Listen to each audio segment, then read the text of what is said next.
What's up, everybody? First and foremost, let me give a quick shout out to Color Commentary for bringing all the people here. Appreciate you, Color. Um, yeah, man. We, of course, as he mentioned to you, we're going to be talking about the Patriots and their press conference. Also got a Drake May presser that might interest you as well. So let's get into this intro. Um, do a little commercial breaks here and there, and we'll be back right after this.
New seasons, new gear. Show the world what it means to be a fan in 100% authentic gear. Fanatics, officially licensed everything.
So, what's going on, everybody? You know what's funny is sometimes when I'm smoking one of my cigars, I feel like Archie Bunker every once in a while. But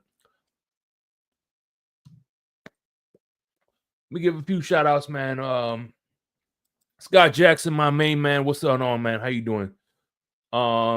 Joe Rist, Sherry May. Color told me about you. You're new and you seem like a sweet person. So, Lewis, what's up, my brother? How you doing, man?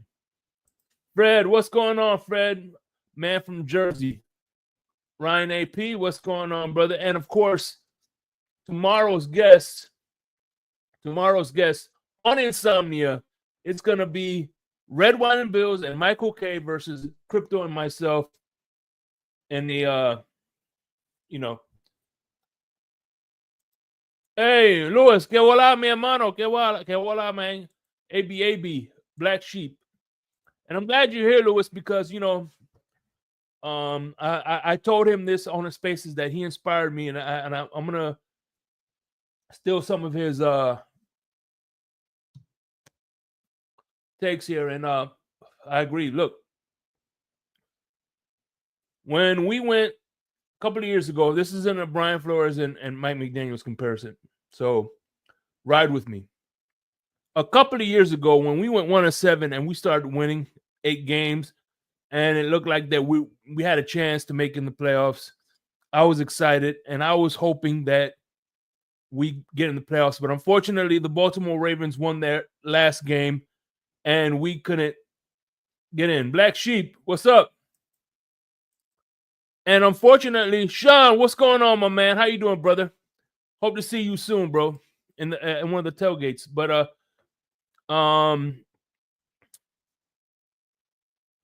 2 years ago, I was hoping that we would make it into the playoffs, and again, Baltimore Ravens kind of derailed that by winning the last game. It was they had the tiebreaker against us, and unfortunately, we got the short end of the stick.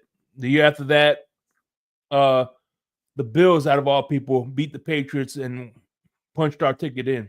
But last year, we didn't need nobody to win. And everybody talks about, what teams we need to lose. And listen, at the end of the day, it doesn't matter what teams lose, or if we don't win out, we don't stand a chance.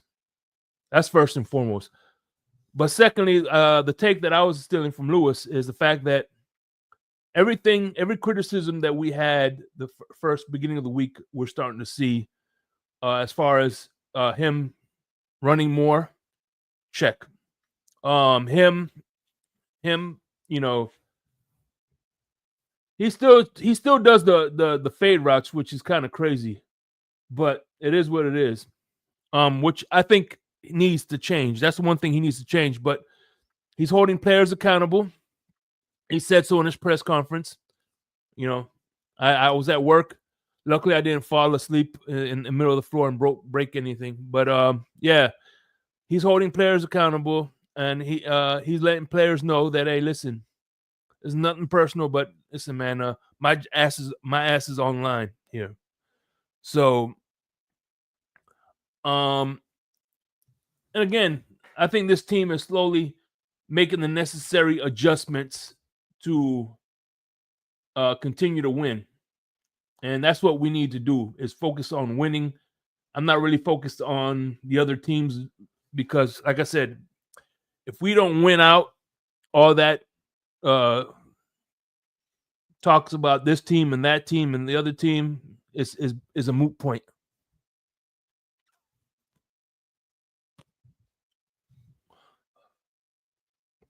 And I said again on Larry K's show, I was on Larry K's show that, yeah, I agree. I don't agree that Anthony. Yeah, hey, ABAB, I agree with you. Mike McDaniel even won a challenge. He's been winning he's been winning a couple of challenges this season, which is surprisingly. So, no, I think that the team is getting a little more disciplined. You're starting to see less penalties. You're starting to see the tight ends get more involved, and this is what I'm liking to see. And I'm gonna give a shout out to my man Color, because I'm not gonna lie, I was on the tank train, and ironically, a lot of the good, when I'm in Sebring, Florida, a lot of the good episodes happen. Like, but I was in Sebring, Florida when I heard Color talk, and he talked me off the ledge. And you know what? He was the only one who one of the few in the community who didn't quit, turn around, and he still believed in this team. So shout out to him, and listen, I'm not saying we're playoff bound. I'm just hoping we're playoff bound. But it is what it is, man. I'm still hoping for this team. and I'm gonna enjoy every win because that's what I do. Ain't shit gonna change. I've been doing this shit for as many years as a fan. I celebrate every win, and yeah, it's all fool's gold. Tell me why is it fool's gold, Black Sheep? I like to hear that. Let's get some people. Still love my Dolphins though. Me too. You and me both, bro.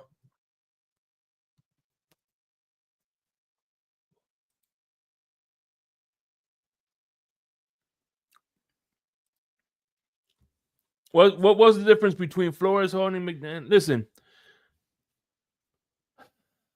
I don't know. Maybe he listen, one way I would say the difference between Brian Flores is Flores was blunt and was straight to the point where I think Mike McDaniels breaks it to you easy. But listen, how they hold people accountable is like a win to me. It doesn't matter how you win or how they hold people accountable. Right now, they're holding players accountable, and they did it by cutting Anthony Long Jr. By the way, he is now on the Detroit Lions practice squad. Raphael Courtright. Yeah, so Hunter Long Jr. is now on the Detroit Lions practice squad. Give me a second.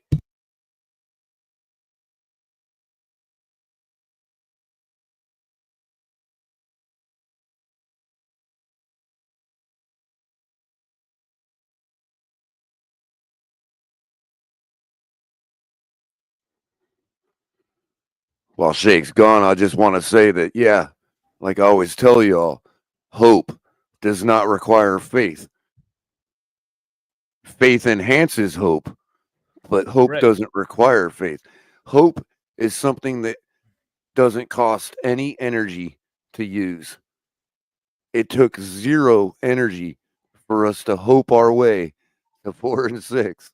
Just wanted to point that out. And thanks for the shout out, Shake. I appreciate your kind words, No man. problem, man. Hey, listen, we're real quick, Cutter. It's just like you're running on E, right? And you got and you have a long way to get home to get to the gas station. You don't have faith that you're gonna make it to the gas station, but you sure as hell is hoping you do. Exactly. And it don't cost you any energy to hope. It might tighten your butthole up a little bit, but Yeah. it don't cost no energy. And speaking of, I actually have experienced that gas analogy firsthand. We were in Oatman, Arizona.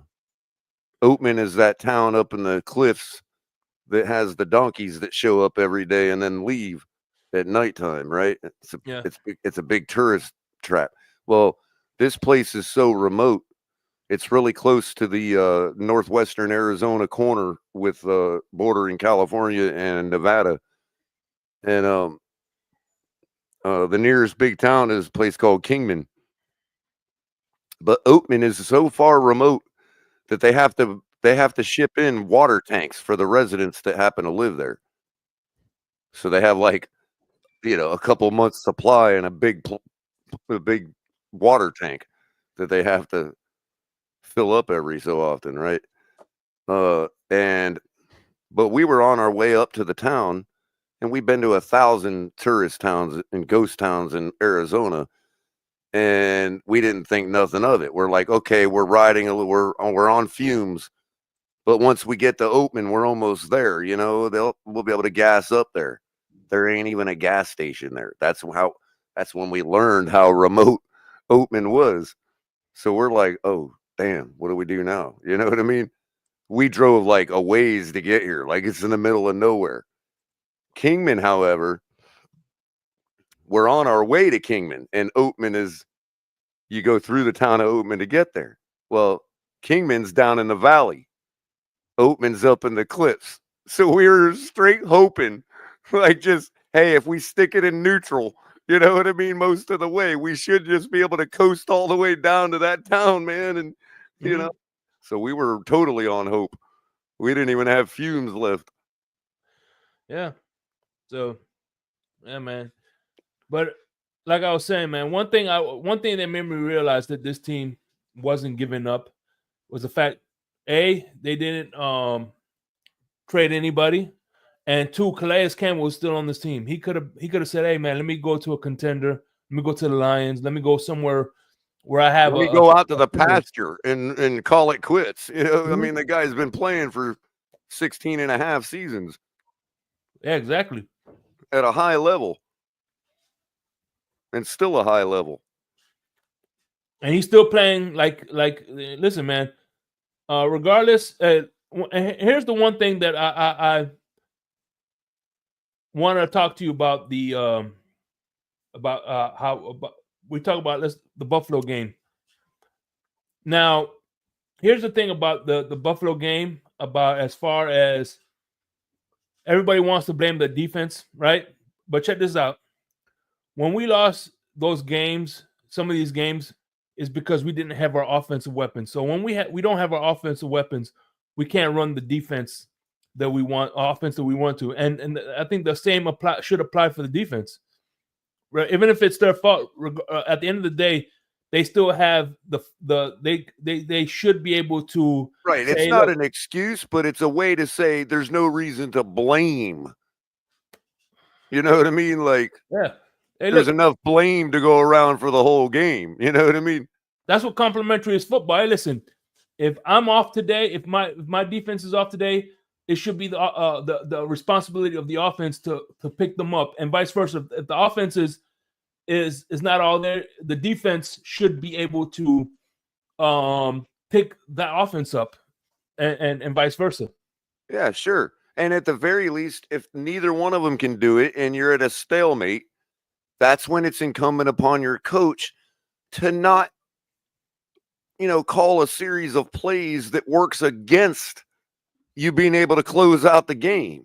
Mm-hmm. It happened in Arizona and it happened against Buffalo. I mean, it's happened much more than that, but that's one of those things that you were referring to earlier when you say, hey, McDaniel has corrected a lot of things.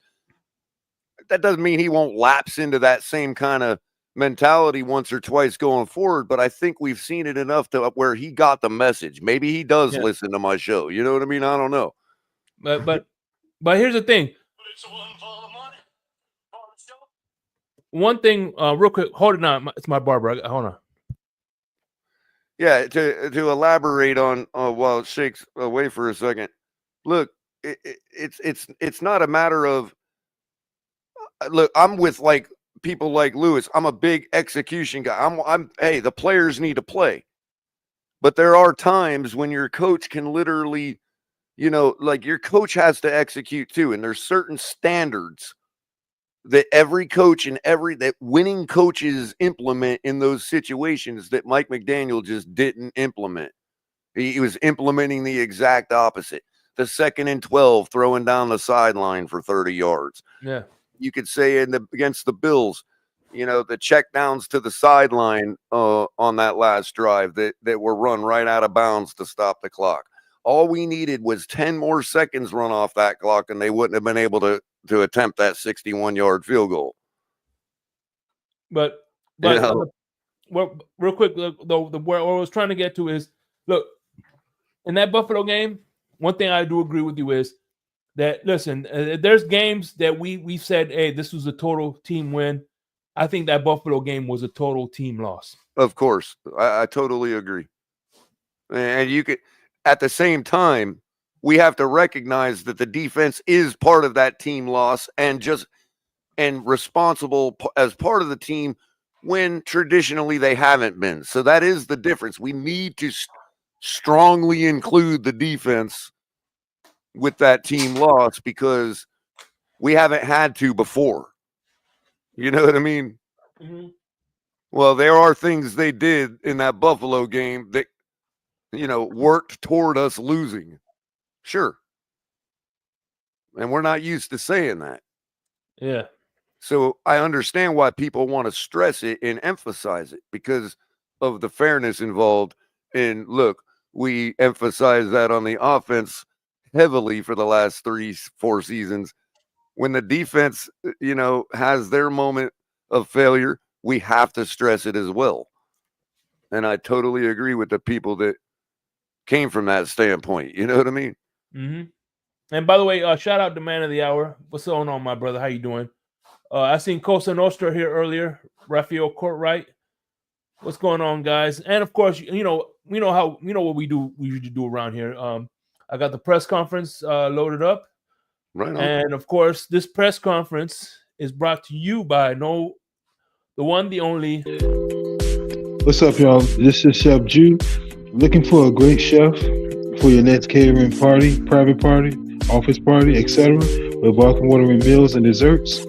Let Chef Jew Catering and Sweet Treats take care of it for you at an affordable price.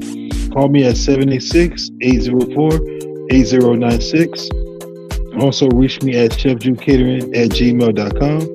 Direct message on Facebook and Instagram at Chef Juice Catering. Chef Juice Catering and Sweet Treats. Food with a passion. We do it all. So if you live in the Dade County, Broward County, or like my man Color here, Palm Beach County, he is in your vicinity. So hit him up, especially with Thanksgiving coming around the corner. What better way? But what better way to have, you know? Oh, yeah. Hey, who wants Watson? I tell you who wants. Hey, the same. What's up? What's up, Adam Pandia? And by the way, you are relevant. I don't care what nobody says. Who still wants Watson? Who the hell still wanted Sam Darnold? Who the hell still wanted these other Watson. players? So I was, Shake, I was just looking at today on my show. I was looking at, the pressure rates and everything. And I hadn't realized that, Deshaun Watson has had like the second highest pressure rate this year in the league. I mean, it's like almost 30%, man. yeah. Behind Jacoby Brissett at 33%. I also noticed, and this was just coincidentally as I was looking along, I had to read out, who the players were. It wasn't like I was picking and choosing. Mm-hmm. And drop percentage, Deshaun Watson, number 1 in the league. His receivers drop more balls than any other team in the league. Yeah. Like people don't take those things into consideration when they're like, oh, he's trash. Like, see, we told you so. Well, all of that was happening to Tua too. Yeah. And we were supposed to just accept that and not put it on the quarterback. I mean, our guy's getting 12% pressure. Now, granted, the past few games, we put up the points to, in other words, when I asked the question of what he's doing on 9 dropbacks, well, lately we've been putting up points, so I can't complain. You know what I mean?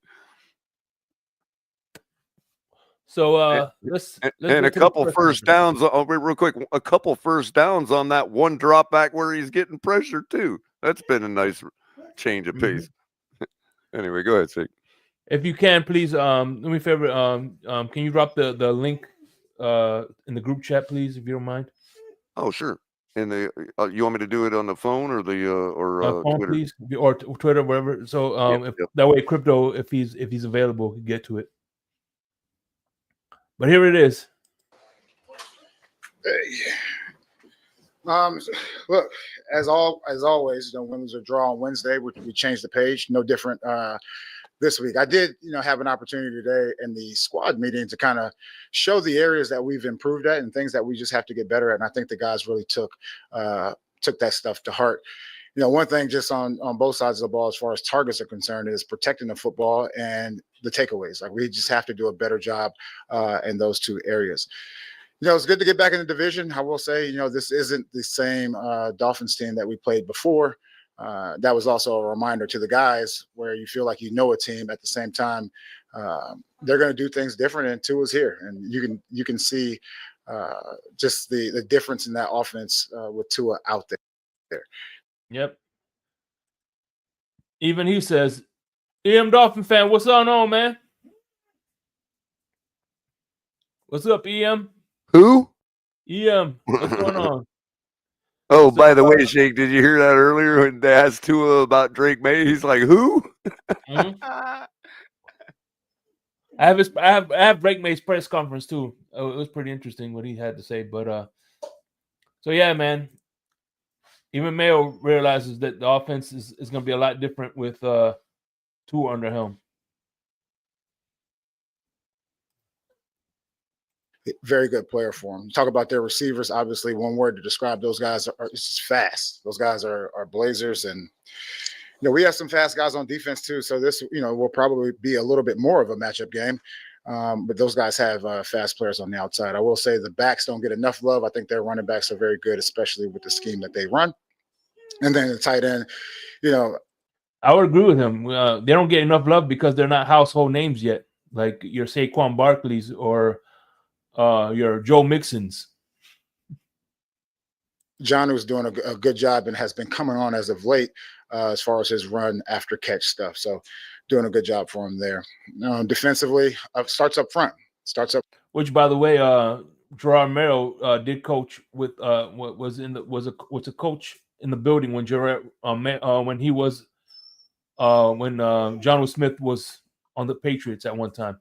Front with the bigs, Seiler and Campbell. Very active up front. It's going to be a challenge or an opportunity for us to go out there and do a good job on those guys. Once you get the down guys there, you go to the next level. I would say Brooks is doing a good job as the season continues to progress. And then obviously in the back end, you have some good players there in Ramsey and Holland and the rest of those guys. So definitely going to be a huge challenge for us. One piece of good news, Cole Strange will return to practice today, which is exciting. Not only just for him to get back out there, but just understanding the journey that he has taken to even get to this point. And oftentimes those things get looked over, but it is a journey. Anytime you're coming back from injury, which I know the feeling, it's not a straight line to getting back to, the way you used to play. It takes time going through rehab and all those things. It's been a long year for Cole, but again, excited to have him out there. Questions? Yes, sir. Hey, go ahead. Is there a timeline for when Cole may be able to return to the game field, or are you kind of just taking it day by day? Yeah, we just got to take it day by day. Like I said, this is his first time going to be out. First time out there. Just take it one day at a time. You mentioned previously that Cole can see snaps at center. Will he focus on center when he comes back, or will it be play guard? Well, first, I think, just going through the individual drills and see how he responds to that stuff is the most important thing. He does have the flexibility to play center and play guard. He's been getting extra work at center. Dave Andrews has a good job with him as well.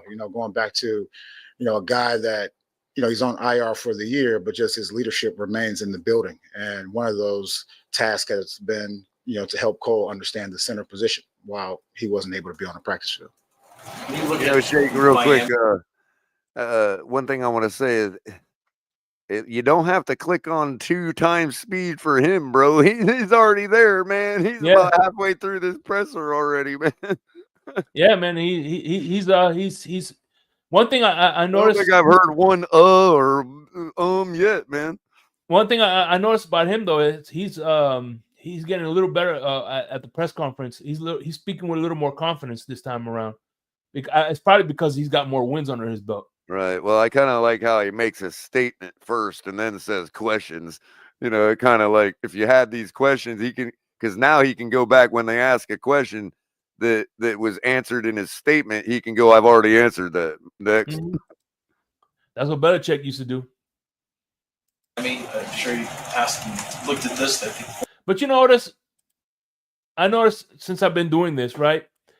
Every other, and you've been doing the Dolphins press conferences, right? Every time I watch another team's press conferences, their press is asking about the upcoming opponent versus McDaniel, the Dolphins. What do you think of Waddle's new celebration? Right. Or even when they're asking football questions, it's like some of the most basic, obvious, like as if they're asking questions for an audience that has never watched a football game. Mm-hmm. Now I understand you gotta speak to everybody in your audience. I get that. But you know what? If this is your first game, or last week was the first game you ever watched, I'm sorry. catch up. It ain't up to the beat writers to ask the head coach questions to make sure people that have never watched the game understand why we do certain things or don't do certain things. You know what I mean? Like, it bothers me, bro. 4 straight you've lost, 6 of 7. Do you do anything different as a head coach? Do you go down earlier? How do you look at what goes on in Miami for you guys as a franchise? Yeah, I would say this year it's, when you go to Miami at this point in the year, it's a lot different than going to Miami at the beginning of the year. And so for us, it comes down to execution. What's that word? Hold on. Wait, what? Wait, what? I would say this year it's, when you go to Miami at this point in the year, it's a lot different than going to Miami at the beginning of the year. And so for us, it comes down to execution. Comes down to execution. Where have I heard somebody say that before? I couldn't imagine, Shake. That's what it comes down to. We didn't ask you about this, but obviously the team moved on from Taekwon Thornton and signed in Kansas City. Just your thoughts on what went into the decision. Yeah, I think, there was a lot of love for Taekwon, and obviously he's a fast receiver, and he did a lot of things right. In saying that, we're always trying to do what's best for our football team. Drew, just kind of Is his middle name what are Doe? your weekly No. interactions like with Taekwondo, Drake yes. May? Do you sit down with him one-on-one? Do you totally leave him to AVP? Like, what's your interaction? Hey, I tell you what, if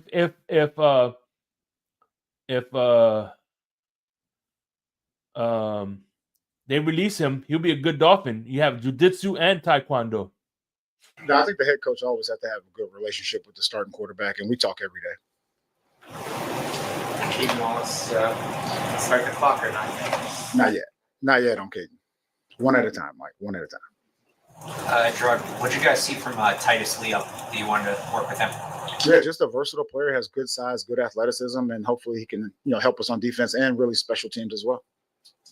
Did you get to know Jim Montgomery at all? I know your time didn't overlap a ton, but did you guys have a relationship? No. Gerard, when you see that the way that Drake's been playing and seems to be improving each week, is there any part of you that's surprised with how well he's been playing? No, I will say this, one of his strengths that you continue to see now, he's not a repeat error guy. And there are definitely looks that he still hasn't seen or we haven't practiced against. And, it may confuse him at first, but he's not a repeat error guy. And that's a good trait for a quarterback to have. Right. I know you said, I believe it's extending plays is the most important quality you want in a quarterback. You see a quarterback. When did you come to believe that, and what made you come to that realization? No, I mean, look at the quarterbacks around the league that we throw in the top tier. All of them have the ability to extend plays. Now, with that being said, he is a quarterback, and there are times where it's like just stay in the pocket and throw the ball. But to be able to at least even have the threat of scrambling definitely helps offenses out and the offensive line. Because that's obviously different from the quarterback you faced, when you were playing, right? Most pocket-bound guys, and since you started coaching here, the top quarterbacks have that kind of mobility and ability to extend. Is that something that changed in your philosophy or viewpoint during those periods? I would say there was a mix of quarterbacks, at least when I played. It may not be the Lamar Jackson, but you got to think like Michael Vick was doing some of that stuff. And I would also throw a guy like Ben Roethlisberger in there, who he wasn't very elusive, but he was hard to bring down in the pocket. And so, I mean, I'm sure you've seen all the missed tackles on Ben Roethlisberger, but that also is an extended play. Talking about go for it. Way back. Oh, this guy watches my show, Shake. Yeah. Every team seems to have at least 2 really top-tier receivers, from the Bengals to Seattle. Last week, you guys dealt with Kupp and Nakua. How do you guys determine when you see Waddle and Tyreek Hill? How do you determine what you're going to do in the secondary week to week? I like this one, how he talks about Waddle, the differences between Waddle and... Well, I think the first thing, this is a little bit different. You look at last week, it was more about the size matchup. This week, it's about the speed matchup. And, we have guys in the locker room who have covered those guys relatively well. And we just have to continue to do that. I would say when you look at like matchups like that, it's always fun to see a guy travel with the guy. But again, they learn you and you're learning them during the game. And I think there is something to sometimes changing those matchups up just to throw it off.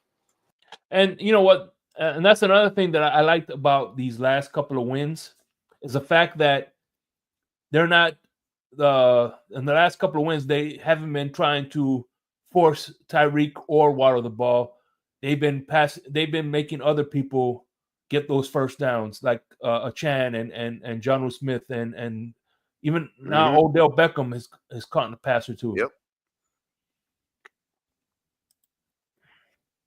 I was going to ask somewhat of a similar question was based on what they said in the opening statement. They have speedy guys, and you have speedy guys, so it might be more of a matchup game. So I think No, that's right. That's exactly right.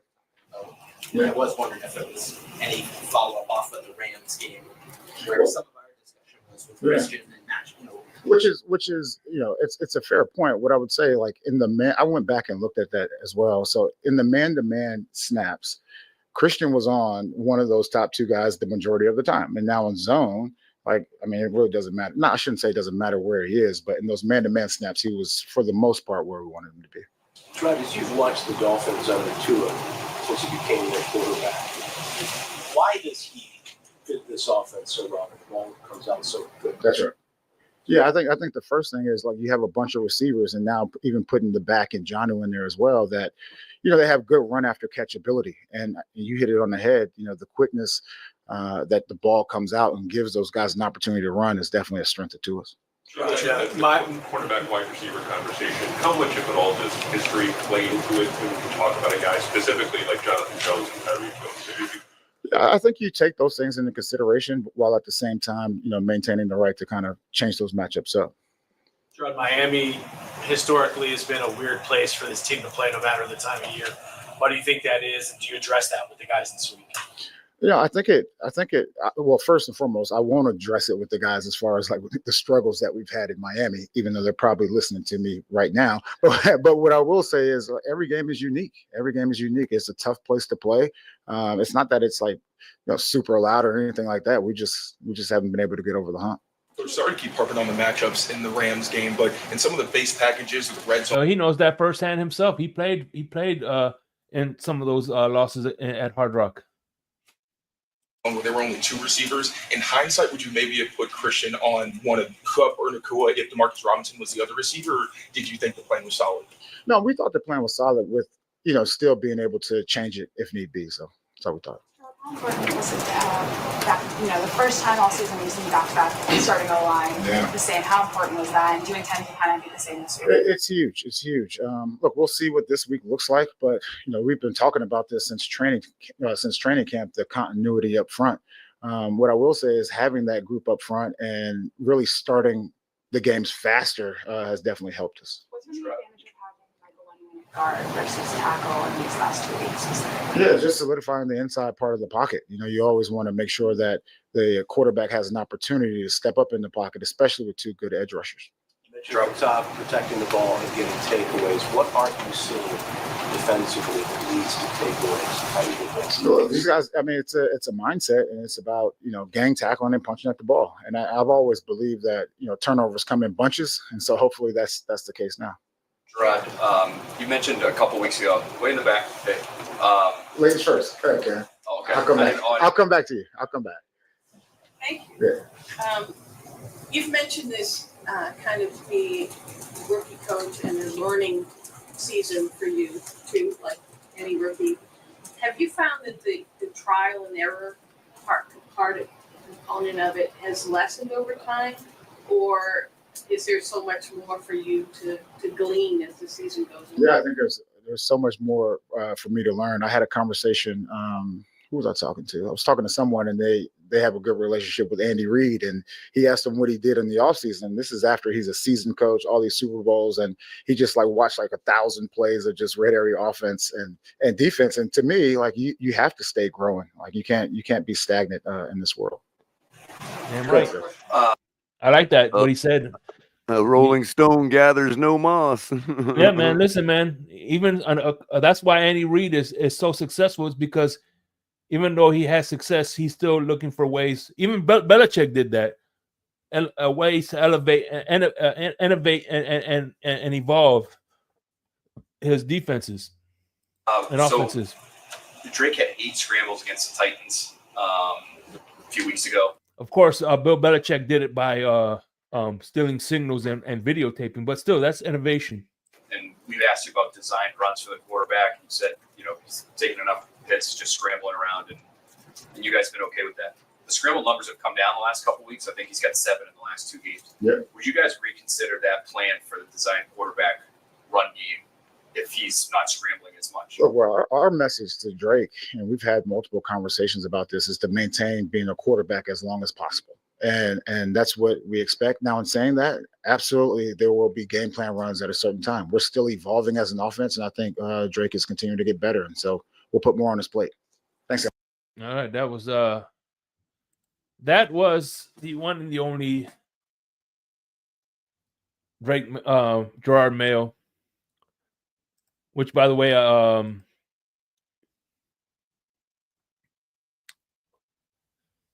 looks like apparently they said a new press conference says that his job this year is pretty safe this year anyway. So they probably will be holding the Robert Kraft will be holding the Mayo.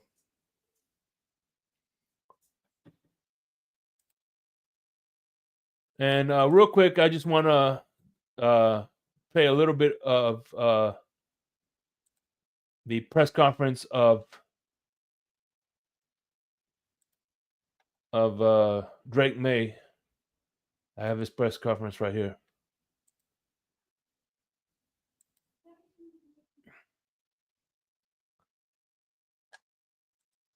And if those who watch WWF, he kind of looks like a young Randy Orton, this guy, but we'll see what he has to say real quick. Yeah, I think we moved the ball well. I think, first of all, the Rams, they're, good defense, they're good up front. Obviously, we had some chances, and like I said, down there in the red zone, I think we just got, punching in. I don't think it was something that they did. I think it's just, on ourselves to, whether it's, fight the extra, go the extra effort, or maybe some little things here or there. But I think we're moving the ball well, and those guys, put some good film on tape. So I think, at the end of the game, we had a chance there, and put that on myself to, go, make a play down the stretch. And when I got the ball in my hands to win the game, you want that scenario. So I think we're right there. And like you said, it's more successful in the red zone. I think, we've been striving on that and focusing on that. So I think maybe in red zone day this week, or just in general, just, study it more and kind of put some more effort into it. Yeah, this dude's going to be on his rear end quite a bit Sunday. Yeah. The Dolphins. Just what do you remember about that game? And what did you learn, while sort of watching this happen? Yeah, I think they fly around. They got some. I think if every team we play has got a good up front. They're good up front. Calais Campbell's still making plays, and they said he's one of the nicest dudes in the league, but he's still up there trying to take my head off, I'm sure. So they're good in the back end. They got some veterans guys that have played a long time in this league and are good players. And same thing really in the linebacker core. So we got a tall task, but I think about taking your head off, but it's hard to run the certainly football. put your ass on the ground. Yeah. I think every week, be able to run the football, and they're going to mix up some looks. So just taking what they give me and just be smart, protecting the football. When it comes to leadership and leadership skills specifically, who do you look to as a model? Who's been an important leader for you over the course of that? It's a good question. Important leader for me in my lifetime. Either on or off the field, coach, individual. Yeah, just being around sports, just watching. I'll probably say my dad. I'm just watching him, not only a leader in the household, but a leader, in sports in general. He's always, coaching us, growing up, and I think just the way that he approached, forcing me to, as a young age, to get in the huddle and say something to the team or break the team down. Little things at a young age. I think my dad kind of introduced me to some things because he played in had a short stint in the NFL for a little bit. Was with Tampa Bay for a year, but playing in college and playing at a high level, he kind of was introduced and was able to introduce, to his boys about how to lead and what it takes and, what you need and kind of what comes of it.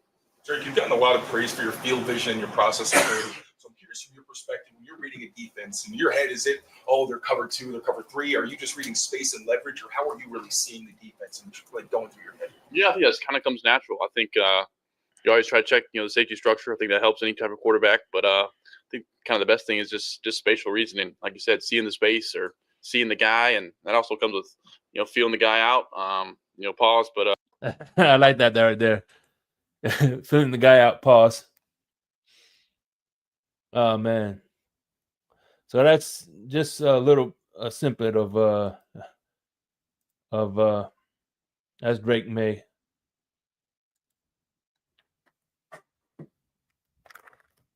So, man,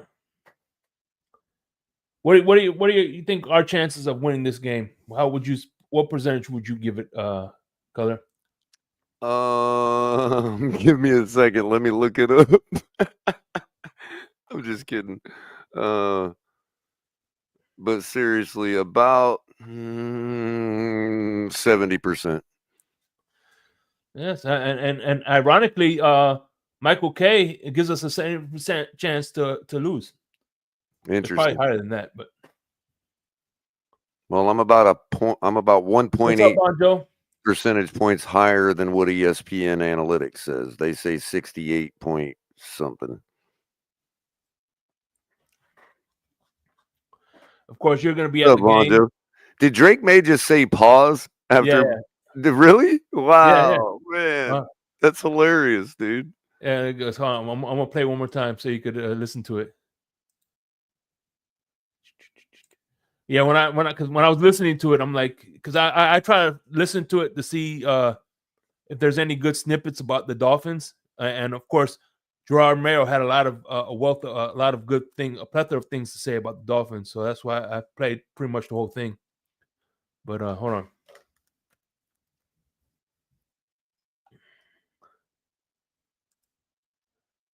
Seeing the space or seeing the guy, and that also comes with feeling the guy out.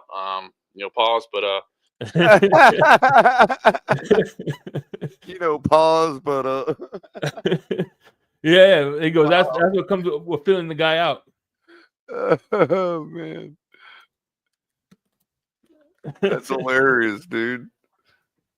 6 months ago they would have called him phobic for saying that.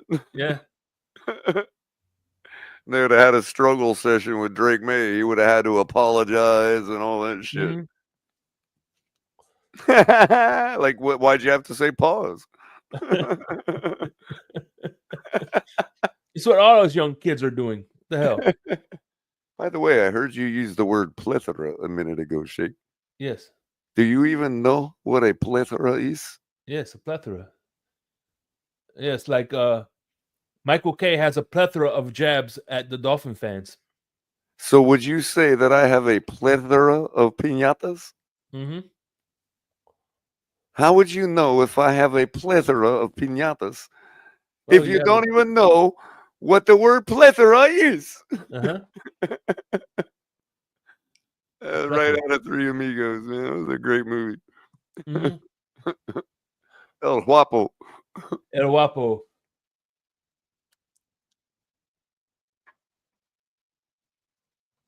He's like, I'm not smart like you, El Guapo. I'm dumb like me. Nene says, "Color Lamelo literally had to apologize for saying no homo." Wow, how long ago, Nene? Was it before or after the election? Yes, you too, Bones. Appreciate you, my brother. What's up, Bones? Oh man. And they say, look, according to Chase, I think he was fined $100,000. Wow. He said it was this week, Nene. Wow. See, the NBA just don't want to let go. What can I say?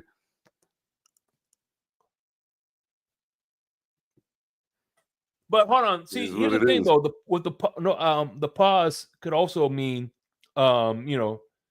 But even sexual innuendo. Right, but even in that respect, the NBA is a league, and he apologized because they were going to fine him more if he didn't. You know what I mean? So they have a right to handle it that way if they want to. It's their own image that they feel that they're holding up. So you know what I mean?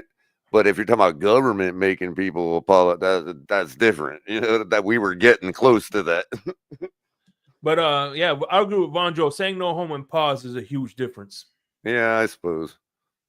Because I don't want to. Let's say, for instance, he goes, hey, come on, guys, we don't want to come too fast. Oh, pause.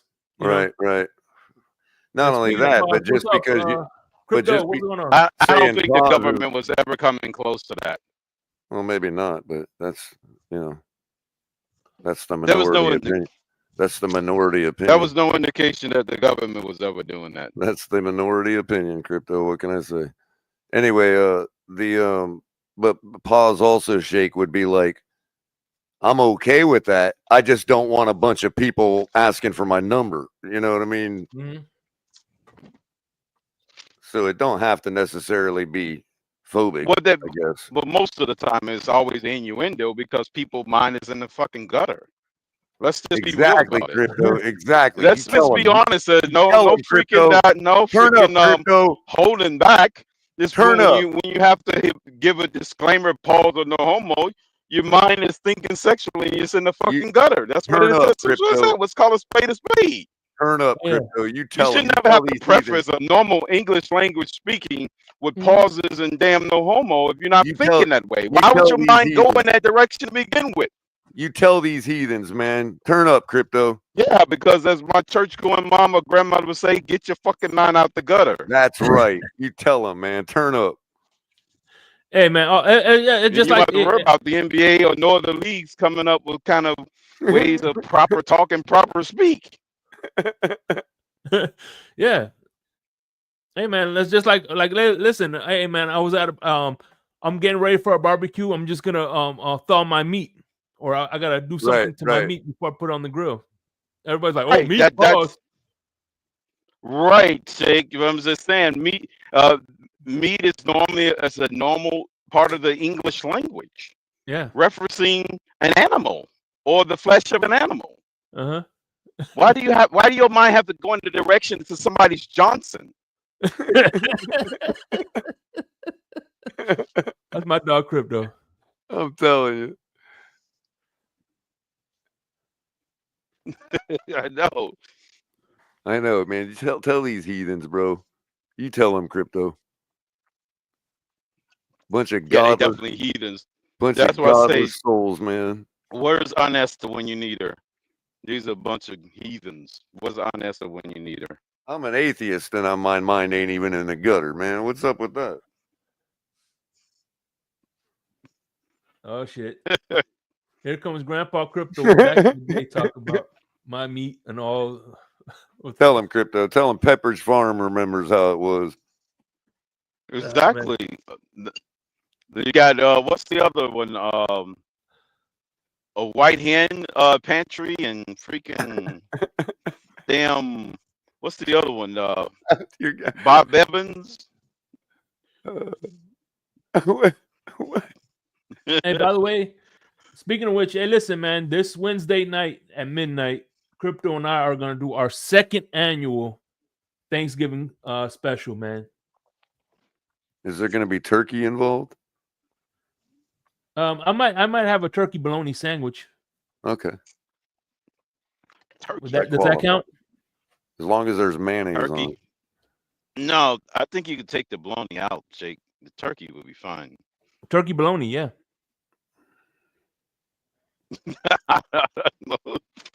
I guess I've never been a fan of bologna. I was always anti-bologna for my whole. Oh my God! Listen, man. But I a need bologna. salami. Oh man, listen. A bologna sandwich, right? With Wonder Bread. Has to be Wonder Bread, by the way. Wonder Bread, Kraft Singles, and 2 tomatoes, 2 cucumbers, and some mayo. Miracle Whip, by the way. I tell you what, that shit hits the spot. So, Shake, do you get the upgraded? Do you get the upgraded Wonder Bread? The Italian Spoleto? I just get Wonder Bread. Hell yeah. Well, Wonder that's made by Wonder. Yeah. The Italian Spoleto, yeah. You get it from Will Levis. Excuse me. You get it from Oh, Will Chase, Levis. are you saying you don't want me to make you a sandwich, Chase? Is that what Chase saying? He doesn't want me to make him a bologna sandwich? No, I don't want a bologna sandwich either. I don't want a bologna sandwich neither. I just can't get the taste of bologna sandwich. Me neither. A bologna is terrible, dude. Yeah, it's not gonna lie. bad. It's like eating cold hot dogs. Yeah, my mom used to buy the liver cheese and the what's the other cold cut? salami. Oh, I don't like salami either. That's the Not only unless thing I it's on can a tolerate. pizza. Oh, what Salami else? Hold on. sandwich. Oh, Chase, I'm glad you asked. What else we have? We have also. I can't do it. And listen, this is a very good delicacy that Nene really loves. Is the Thanksgiving one that out? No, collard greens with apple cider vinegar. Right, Chase. exactly. Chase, that's Nene's favorite. I gotta have one of them media noches, dude. That's what I gotta eat. I'll try, man. That shit. It's Nene's favorite, Chase. I'll tell you what, Nene, I'll make a conference call after the show with you and my man, if that's okay. Pause. Yeah. Conference call. Pause. Man, what's going on with the conference call? The apple cider conference call. And then, according to Nene, we're never. Listen, man. Listen. If Man of the hour is macking. Is man of the hour macking on Nene? Is that what's going on?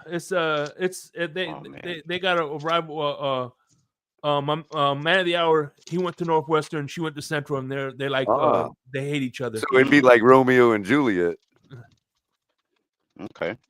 No, but no. Real quick. So you saying that a bologna sandwich with Wonder Bread and Kraft Singles with Miracle Whip and apple cider vinegar with collard greens don't whet your appetite? And A1. Don't forget about the A1. Yeah. Oh yeah, for sure. Oh, and the natty, and don't forget, we're gonna wash it down with some natty ices. That's right. Some natty ices. Oh yeah. No, Drewbatron told me about that media noche, though, dude. I gotta try one of them, man. Absolutely disgusting. Hey, listen, we'll drop the link for a few minutes. A few minutes, because we're gonna shut this down around 7:30, so I could check my man out. I forgot I got League Wide Wednesday tonight, man. I still got a show to do. You gonna check what's going on, Shake? Yeah, what show you checking out? We're checking out the Blitz Pickup. Oh, okay. That show that you were representing in LA. Oh, that's the show. That's the one. Mm-hmm. Oh, okay. The show whenever you. I found it on the street. Listen. You know, hey, listen, Lewis. I consider him a brother. You know what I'm saying? I love that guy dearly, but I think it's funny every time Crypto's cooking, he calls it semantics. Yeah, that's right. He does. That shirt I was wearing. That show. Go ahead. No, I was just saying. You know, it'd be really hilarious if the Blitz Pickup had Liam Eichenberg on. Yeah, that would be nice. Actually, what would have been funny is, you know what would really been funny? Batman. I just came up with a funnier scenario. If the Finzaholic show was still on and he dropped the link and Liam Eichenberg clicked it. Right, that would be classic. Yep. Oh man, that would be classic. Man, I know, Nene. He's all limping around the stadium like as if, you know, I told you he had that experimental surgery where they took his vocal cord out and put it in his Achilles heel. So apparently he can't talk anymore. So what? No, actually, from what I heard, whatchamacallit finally got to him. Marriage. Damn.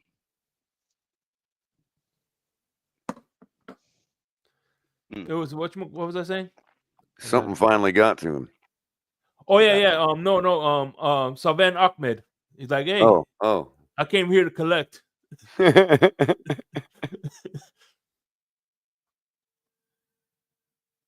Oh man.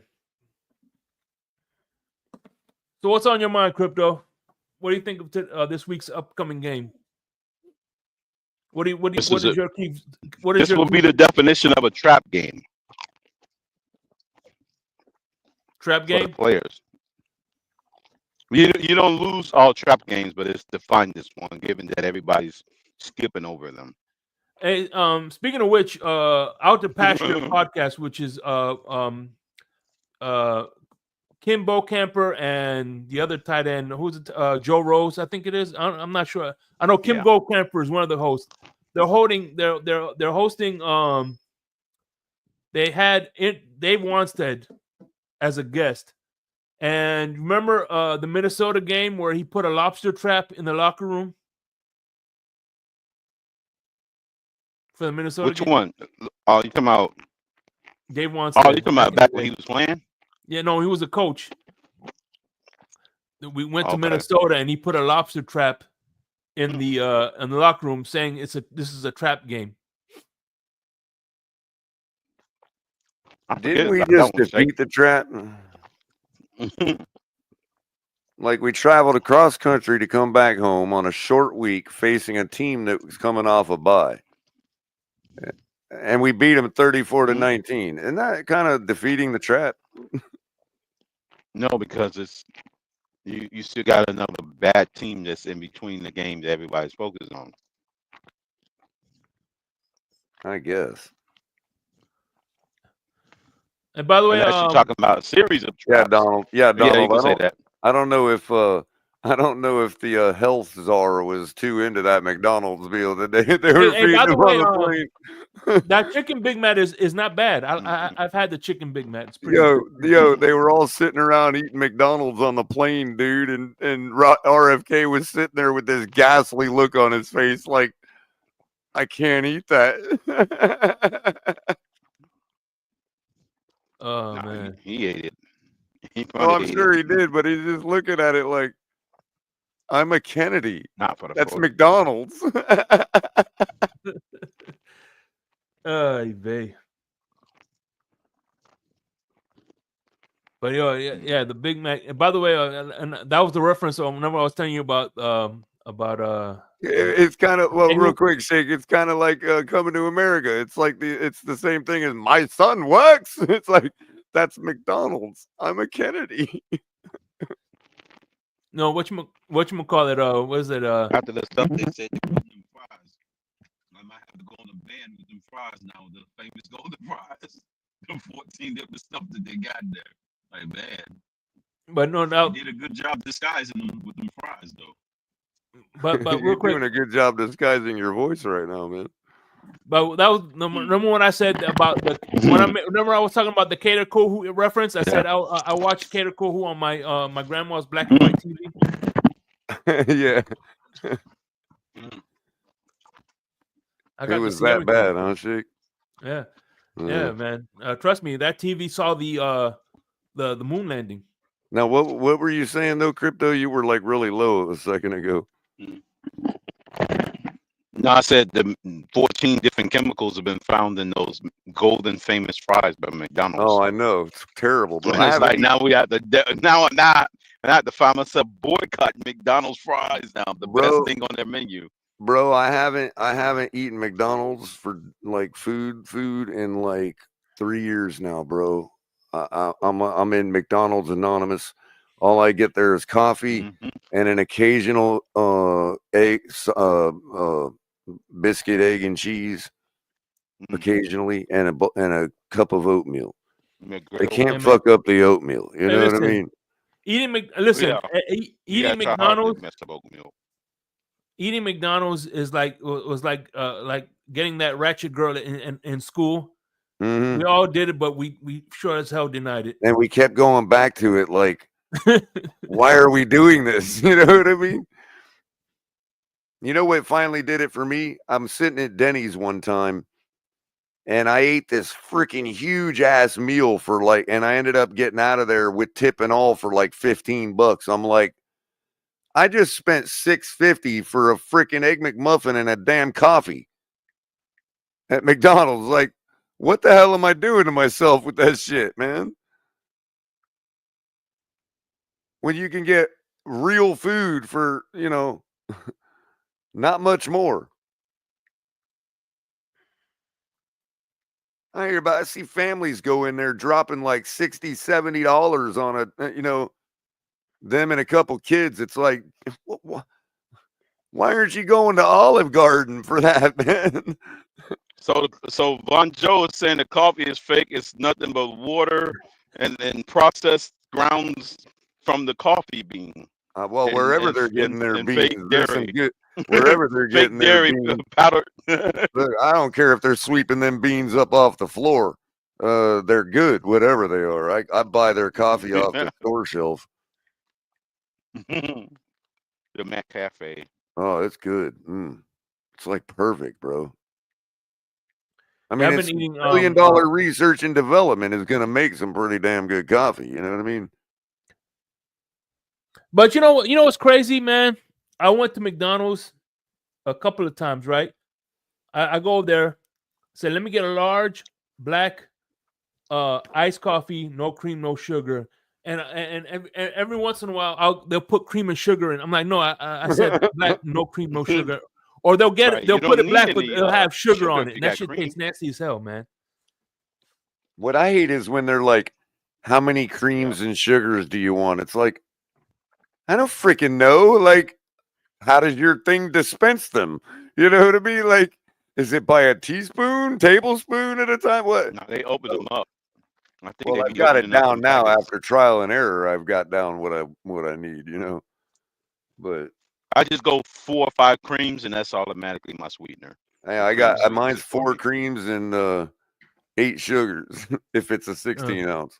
Yeah, look, if I'm having a lazy day and I'm just drinking it to play video games or something like that, I'll do cream and sugar. But if I'm working, if I'm strictly just to get focused, I just do I drink black, no cream, no sugar.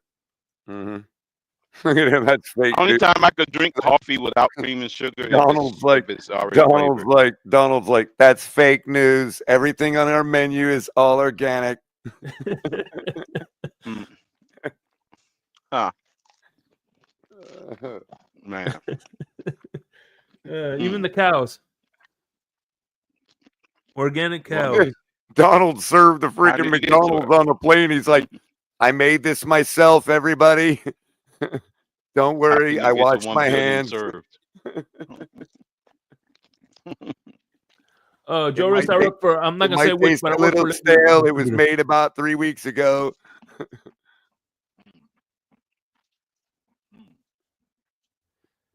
Sometimes I wonder if they still have the mansion chef make the food and then just put it in McDonald's containers. You know what I mean? Oh yeah. Hey, Crypto, you get 4 to 5 creams, then go sweet. Damn, relax. Oh jeez, Von Joe. Man, I love Von Joe. Von Joe's in the paw. Hey, Crypto, Von Joe's in the Paws Brigade. Yeah.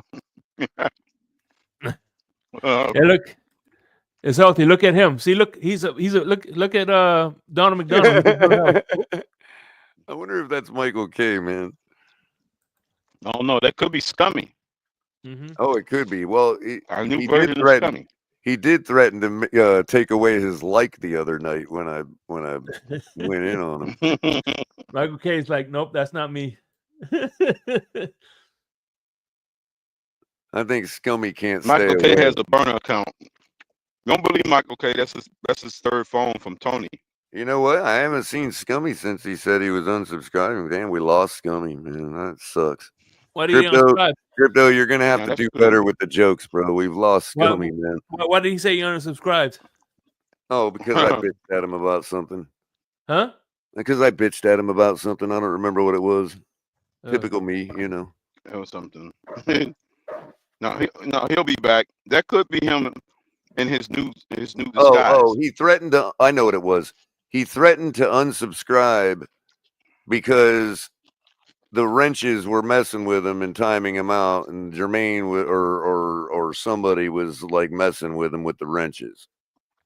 And I it think like they should just give him a wrench. he was like timing him out and stuff. Well, I think he had one. I don't remember, but he was like, oh, maybe listen, not. If TD could trust him with a wrench, we Well, can too. I probably would have done that, but he was like, But he was like, I'm gonna unsubscribe because these guys are doing that, as if I was supposed to stop what I was doing and arbitrate their dispute in the chat. You know what I mean? Mm-hmm. And it's like, yo, say your thing, tell me it's going on, we'll deal with it later. Let me, no, he's gonna come out of the blue. I'm unsubscribing because nobody's paying attention to my concern, basically. And Yeah. so I went in on him. I'm like, dude, nobody's gonna miss you. Yeah, I miss him. I mean, I do too, but I'm not gonna let somebody be like interrupt my show to tell me they're unsubscribing because somebody's messing with him with the wrenches. I would have just waited till after the show. He knows we like him. I would have just wrenched him after the show. Mm-hmm. Jermaine and Michael He didn't K have was to be all gatekeeping. like that, bro. You know what I mean? Like, I don't know why he was all like, I'm unsubscribing, like was the first move. Yeah. You know what I mean? Like, he's the one that went to that extreme. That's what set me off, Shake. It wasn't that what was going on set me off. It was that I'm supposed to stop what I'm doing to arbitrate their dispute. Otherwise, Scummy's going to unsubscribe. You know what I mean? Like, I ain't going to let nobody control me like that, dude. You know me. Scummy's a hero. And since then, we've gained 150 new subscribers. So, there's I mean, I like this pictures comedy too. He made me laugh. I really like the guy, but I mean, I can watch Dave Chappelle, if I really need to laugh that bad. You know what I mean? I think Scummy's a better option than Dave Chappelle. Yes. I don't know. Dave's pretty funny, dude. Well, anyway, listen, man, we about to wrap this up.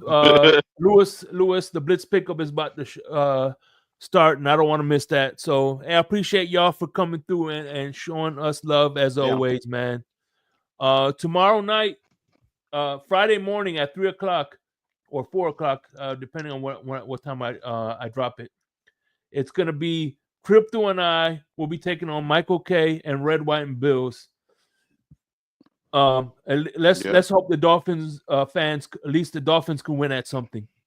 Wait, you're taking them over? So are you gonna like share their body and kiss them like Whoopi kissed Patrick Swayze? No, we're gonna be going head to head. Classic scene in okay, Ghost. okay. Oh yeah, that's great. We're gonna go through the wall and have the dude, and have the window come down and chop even though it was a drama and kind of a serious movie, that has to be one of Whoopi's best comedic performances, dude. Like seriously, she was so funny in that movie, bro. Actually, whatchamacallit was pretty good. Sister Act. I like Sister Act. Oh yeah, no doubt. All versions. Like when she's trying to give the check to the nuns and she's like, I'm doing it. So, all right, y'all, man. I appreciate you, Nene and Chase. Again, Nay. I'm gonna have those greens ready for you. Oh yeah. I appreciate y'all, man, for man. I tell you what, ever since the Dolphins started winning, I think I noticed the viewership has gotten back up. So fins up and let's continue the success, baby. Let's go, baby. Yep. Peace. Yep.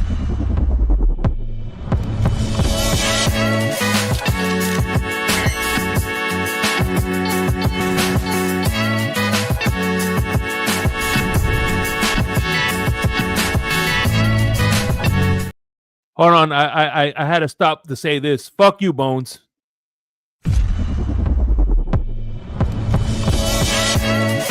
I second that.